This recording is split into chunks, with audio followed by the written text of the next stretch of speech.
Welcome to Subramani. This could be a highly emotional video, but I'm going to talk about a concept called Bali ka Bakra. Now, you have not heard of Bali ka Hathi or Bali ka Sher or anything. Bali ka, it is always a Bakra, right? The smallest animal, the weakest animal is given in sacrifice.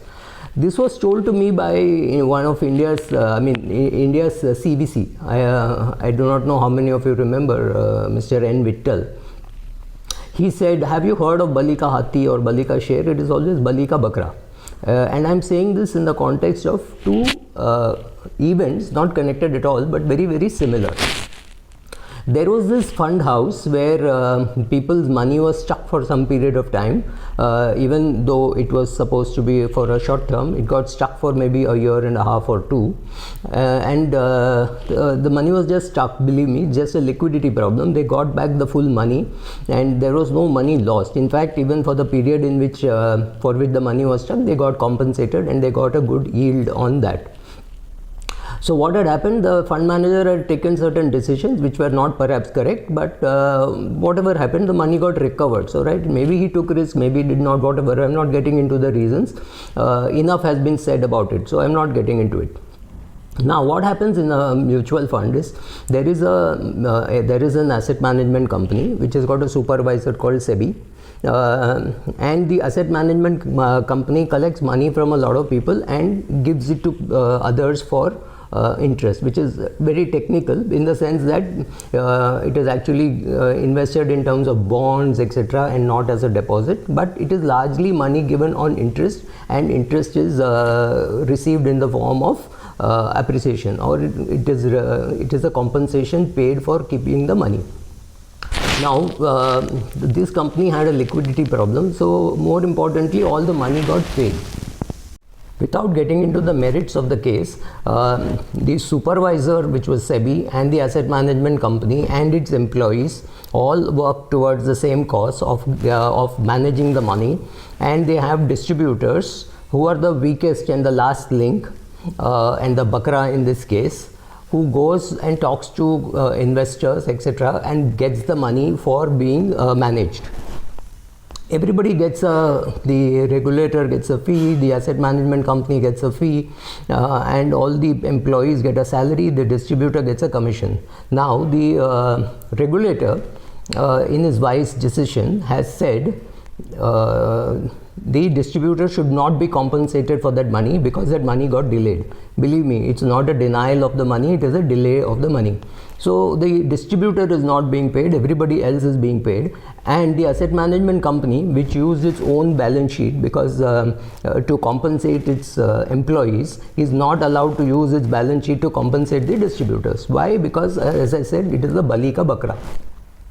Why am I talking to you now about this? Because in the morning I met a friend who is a gynecologist, and she said a young doctor has committed suicide in Rajasthan because the family accused her of murder. Murder? Doctor? Why would a doctor commit a murder? I mean, that's the last thing, right? Every doctor wants the patient to live.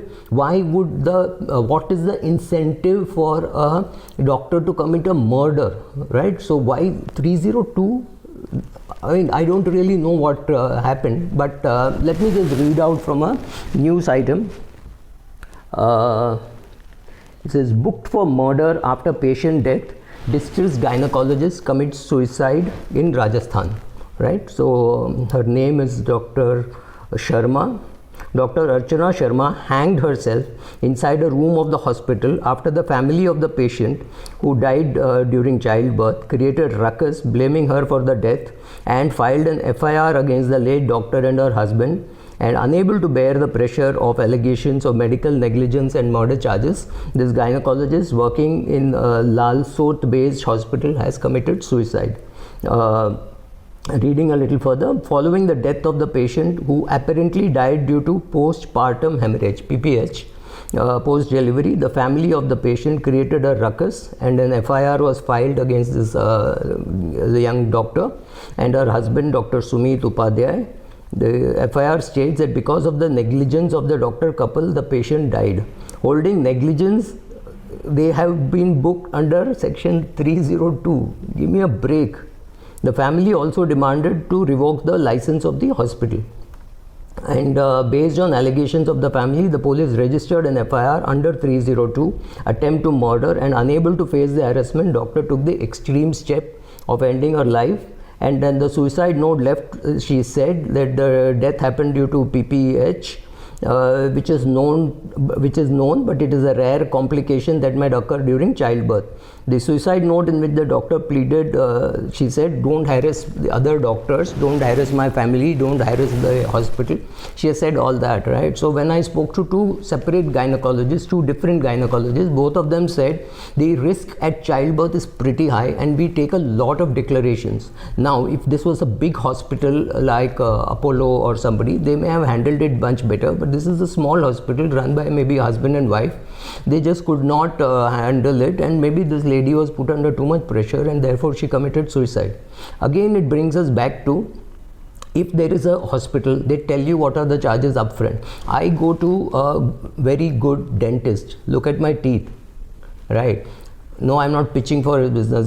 He's doing well and he is expensive, there is no doubt. But he does not tell me that his costs are high after the thing is over, right? He tells me this will cost 25,000, this will cost 30,000, whatever.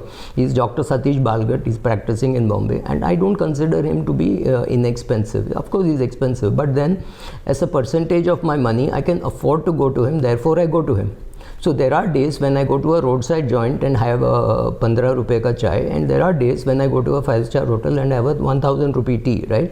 I don't tell the tapri wala that, look, you can charge 1000 for tea. I don't tell the 5-star hotel, why are you charging me 1000 bucks? I know the price list.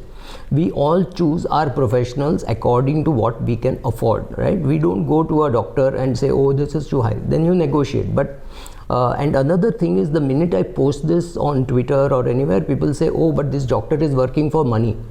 Give me a break. Everybody works for money, right? I mean, I work for money. I am expensive. I am a trainer. So 2-3 days back, one big asset management company called me for talking to its fund managers, but it did not say I have to do it free, right? They asked for me for my time. I gave them my time and I'm charging them a fee. So don't go if you can't afford. And yes, doctors have their price tags. You know that it is an expensive doctor. You choose accordingly. There is nothing right or wrong about how much fees a doctor should charge. For the same thing, one doctor could be charging 100, one doctor could be charging 30, and one doctor could be charging 300. You make your choice. You ask the doctor or the financial advisor, I'm an expensive trainer. I'm not a cheap trainer. I'm not inexpensive. So that is what I charge. People can choose not to come to me, but it is not as though you come to me, get the services, and then say, oh, now I can't afford you. That does not happen, right? So that should not happen. All of us work for money. I work for money. Your distributor works for money. Your asset management company works for money. Your banker works for money. Make no mistake, right? And who gets hung? The doctor gets hung because the doctor is the weakest link. The distributor gets hung because he or she is the weakest link.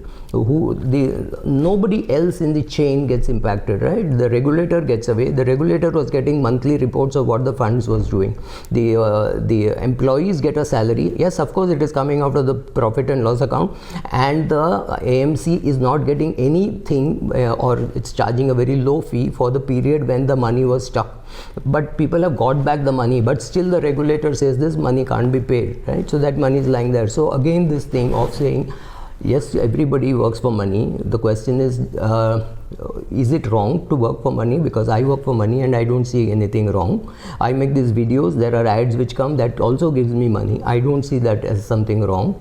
And anybody who comments saying financial advisors and doctors work for money, I really want to see what you work for, right? So sorry if I may sound a little cruel and rude. But my heart boils when I see such comments, and I feel very sad for this doctor, Surabhi, right? Let me get the name correct.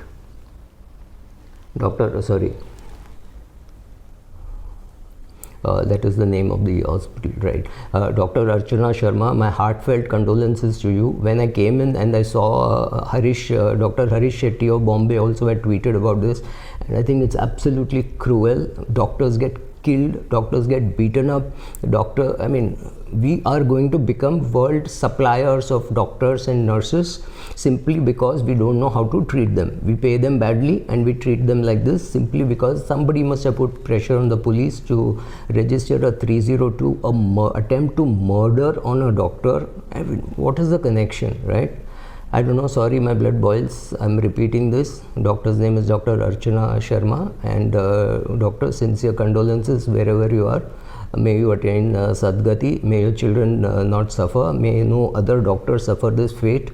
We need to do something both for the weak. In all the cases, it is the weakest link that gets impacted, right? The Zomato kid who comes and delivers is the one who gets hurt in the accident. Nothing happens to Zomato if this kid has an accident, right? So the weakest link gets impacted, and that is true everywhere. So therefore, this is a Bali Ka Bakra video. I hope you like it, and please make it viral. I think everybody should know that this is not the way to treat your professionals. Thank you.